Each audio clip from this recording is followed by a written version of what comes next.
সবাইকে নমস্কার বন্ধুরা, শুভ সকাল। সকালের এই সোনা রোদ্রে ছুটির দিনে বসে ভিডিও করছি। আপনাদেরকে আজকে এই পেঁপে গাছের ব্যাপারেই কিছু বলবো। পেঁপে গাছ আপনারা নিজেরা বাজারে যে পেঁপে খান সেখানে ছোট ছোট লোকাল পেঁপে পাবেন। লোকাল পেঁপের বীজ থেকে আপনারা এরকম সুন্দর গাছ বানাতে পারেন, অথবা বাজার থেকে পেঁপে গাছের চারা কিনে এনেও, নার্সারি থেকে কিনে এনেও লাগাতে পারেন। তবে নিজে করলেই বুদ্ধিমানের কাজ হবে। বাজারে আপনারা অনেক রকম পেঁপে খাবেন, তার মধ্যে যেটি স্বাদ এবং কালার গন্ধ ভালো লাগবে সেই পেঁপেটার ভেতরে দেখবেন যেই বীজগুলো বেশি বড় এবং ঘন কালো, সেই বীজগুলো হচ্ছে স্ত্রী পেঁপের বীজ। তো সেই বীজগুলো কালেক্ট করবেন, কালেক্ট করে ফার্স্টে ছোট টবে দেবেন।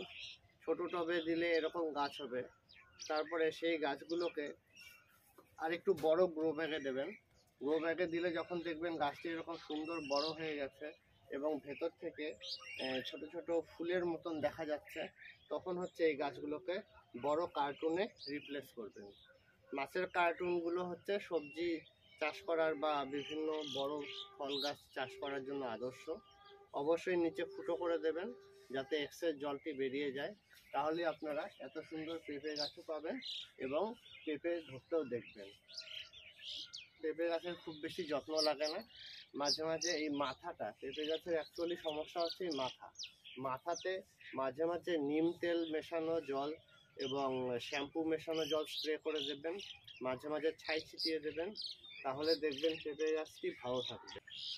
এবং পেঁপে গাছের মাটিতে অবশ্যই গোবর সার দেবেন বা নিজের হাতে বানানো সার, সবজি পচা সার, তাতে ডিম খোলা মিশিয়ে দেবেন।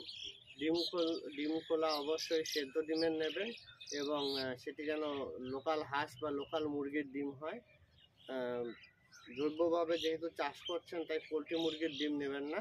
পোলট্রি মুরগিতে অনেক রকম অ্যান্টিবায়োটিক এবং রাসায়নিক উপাদান থাকে, যেগুলো নষ্ট হতে অনেক সময় লাগে। ধন্যবাদ। এভাবে যদি বাড়িতে 4-5টা পেঁপে গাছ থাকে, আপনার সারা বছর না কাঁচা পেঁপে কিনতে হবে না পাকা পেঁপে কিনতে হবে। চেষ্টা করে দেখুন, এরকম রেজাল্ট অবশ্যই পাবেন এবং আপনার বাড়িতে পাবেন। খুব বেশি যত্ন করতে হবে না, শুধু সময় মতো অল্প জল দেবেন এবং তরল সার দেবেন। সবাইকে ধন্যবাদ ভিডিওটি দেখার জন্য। ভিডিওটি ভালো লেগে থাকলে চ্যানেলটি অবশ্যই সাবস্ক্রাইব করবেন এবং বন্ধুদের মাঝখানে শেয়ার করে দেবেন। ধন্যবাদ।